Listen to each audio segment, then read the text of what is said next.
Okay, look, it's 1:30, but by a show of hands, if anybody wants to ask a few questions, they'll stay for a minute or two or three. But we are looking to wrap this up. If anybody would like to go and not be part of the question and answer period, please feel free to do so. My question is this: there's one mystery at the heart of all of this, which you kind of alluded to, Robert. That there's something bigger here beyond Obama's Islamism. It's the fact that everybody, it seems like there's, in his administration, all the people you mentioned, and the press, and so many forces in America seem intent upon repressing free speech and coddling everything Muslim. So it's a mystery that I ponder every day, and I wonder what your insight is about that. What is that bigger, larger thing? It's not an accident.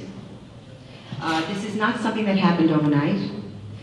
This is a plan. Look, there's conspiracy theory and there's conspiracy fact, and the global jihad is a fact.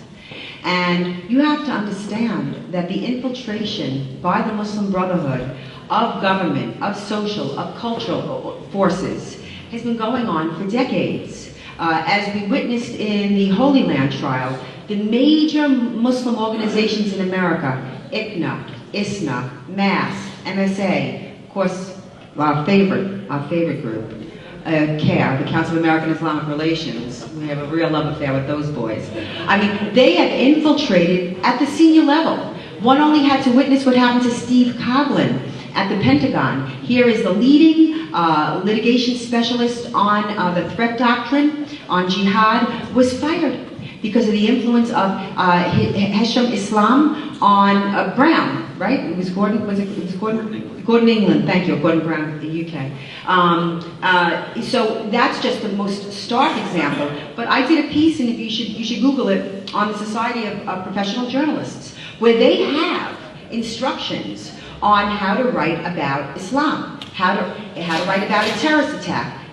Don't mention religious motivation. If you have to mention religious motivation, remember to cite abortion clinic bombings, boom, boom, boom, boom, boom. And I'd like Robert to also address this as well. What I'm saying is that it's not an accident. You know, you have a Molly Norris had to go into hiding. Here's a girl, she's what I call the accidental counter-jihadist, because she hears about the producers of Comedy Central being targeted for death by jihadists, and she goes, hey, let's everybody draw Muhammad Day. You know, she's thinking like when America was free. And she immediately retracts, immediately apologizes within, I think, 48 hours. It doesn't matter. The fact that she apologized made her an easy target. She has had to go into hiding at her own expense. Change her name, lost her job. How is this girl not front page of every newspaper? She's them. Robin and I, we get death threats all the time. I actually ran a couple of the wilder ones this week because they were wild. It irked me, and it's been there for a while. It irked me that Daisy Khan says on Christian Amanpour's ridiculous panel, shilling for Islam in the Ground Zero Mosque, says, making fun of Ayaan Hirsi Ali, because Ayaan Hirsi Ali says to her, look, you have a great life. Why do you play the victim? Why are you playing the victim? You have a great life, great job. Here you are on ABC News. They're shilling for you. She didn't say that, but. And you got to see the real face of Daisy Khan. You got to see her in that moment. And she said, you're the victim. You walk around with a bodyguard. And the mostly Muslim audience, ha ha ha, isn't that funny? It's not funny. But she said, well, I get death threats too. Oh, Daisy Khan's getting death threats. Oh my God, front page, New York Post, New York Daily News, and she's getting police protection. You ever get police protection? Laws Bills, Kurt Vestergaard, Ayaan Hirsi Ali, Ibn Warren, Wafa Sultan, only American that has to live in hiding. Nobody ever hears about, oh, but Daisy Khan she got a phone call. Not a phone call, maybe it was just a heavy breather. I want to see proof. I'll show you tweets about executing Pamela Geller, snail mail, email. She got a phone call. And you can check with the police, she said. Yeah, she called the police. I got a threatening phone call. Okay. Yes? She said she got a threatening phone call. You want to address this, Lord?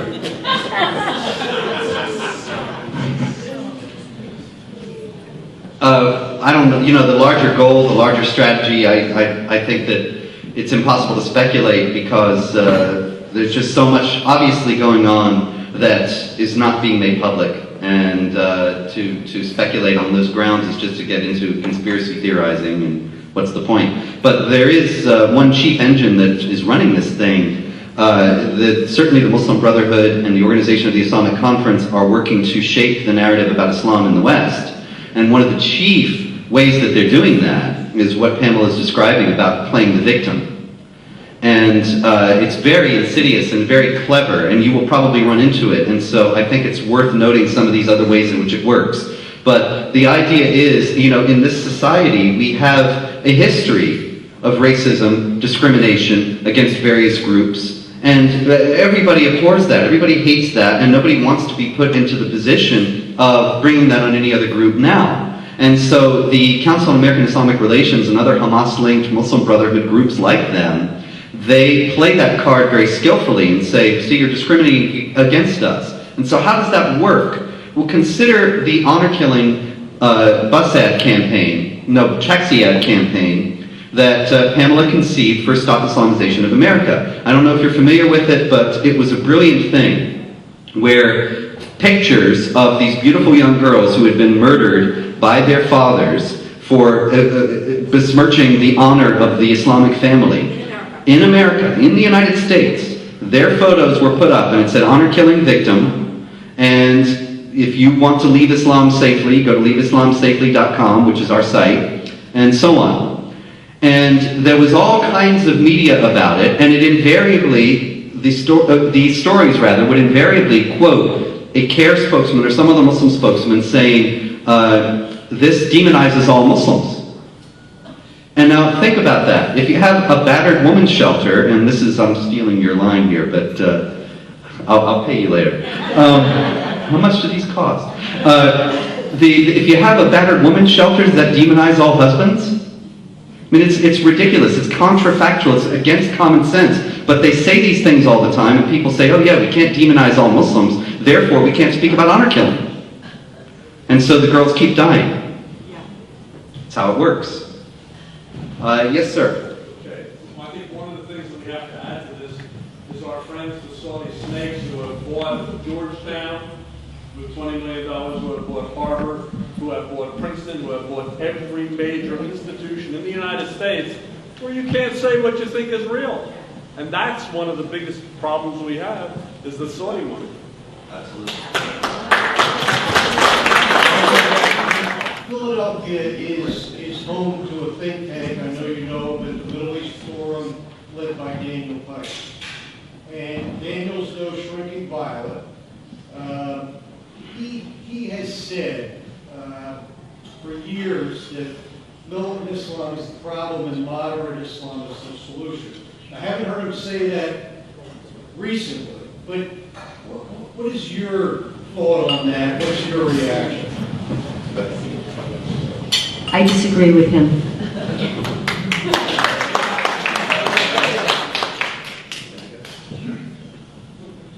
That would be a great idea if moderate Islam existed. But modern Islam does not exist. Now, mind you, I was saying this earlier to somebody, and she said, oh, but there are moderates. Yes, I'm not saying moderate Muslims don't exist. I'm saying moderate Islam does not exist. That's a very important distinction that is often elided. There are lots of Muslims who just want to live their lives and have jobs and raise their families and take care of themselves, and that's it. They don't care about blowing themselves up or killing infidels. And never will. You know, you grow up in a culture and you bear the name, and that doesn't necessarily mean you're going to do anything about it. There's a spectrum of belief, knowledge, and fervor among Muslims, just as there is among people of any other religious tradition or really any belief system. And in other words, there are people who know all about it and care, people who don't know all about it and don't care, people who know all about it and don't care, etc. Anyway, the problem with it is that there is no form of Islam, there is no sect, there is no school of Islamic law that does not teach that Muslims have to wage war against unbelievers and fight and kill them. That doesn't mean every Muslim's doing it, but there's no form of Islam that doesn't teach that. So there is no moderate Islam. It would be great if it were invented, and then maybe it could be the solution. But I don't know if we have 500 years to work that out. And 10 years into Pipes' plan, where did it get us? I'm just saying, it's an abject failure. And like Robert said, anecdotally, we all know nice Muslims. It's got nothing to do with the ideology that's inspiring these attacks. And I just don't. I think it's a waste. I think it's an incredible, sorry waste of time, money, resources, and reality. So, yeah, Steve. First, I want to thank you both for your tremendous courage. You and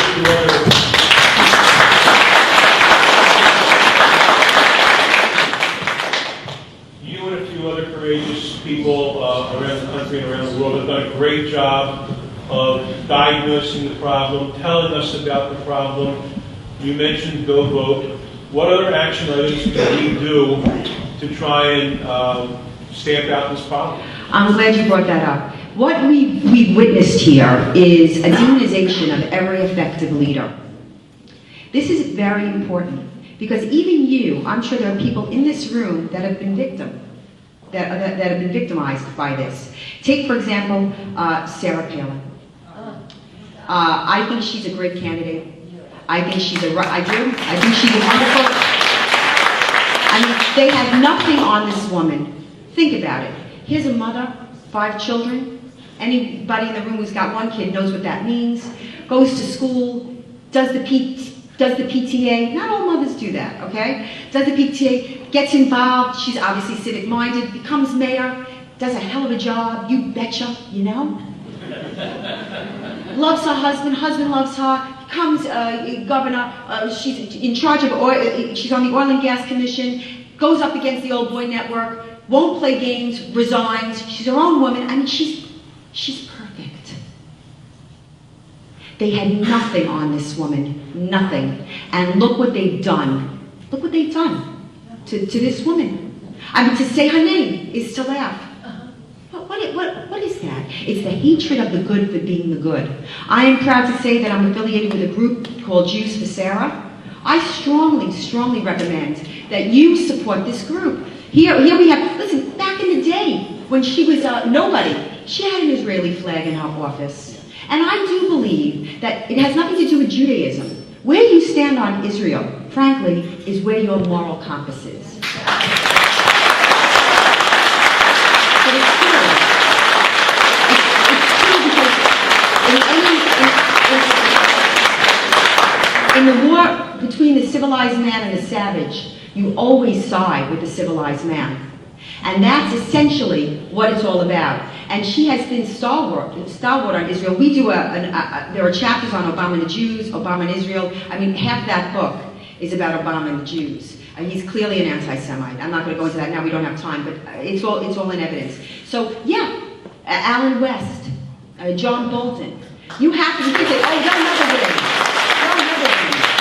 You can't say that. If a guy with a resume so thin that to say thin is actually an exaggeration, whose background is under such a question, and the media won't touch it. If a man like Barack Hussein Obama could become president, why can't John Bolton? Why can't Sarah Palin? Why can't these are righteous. These are America's best.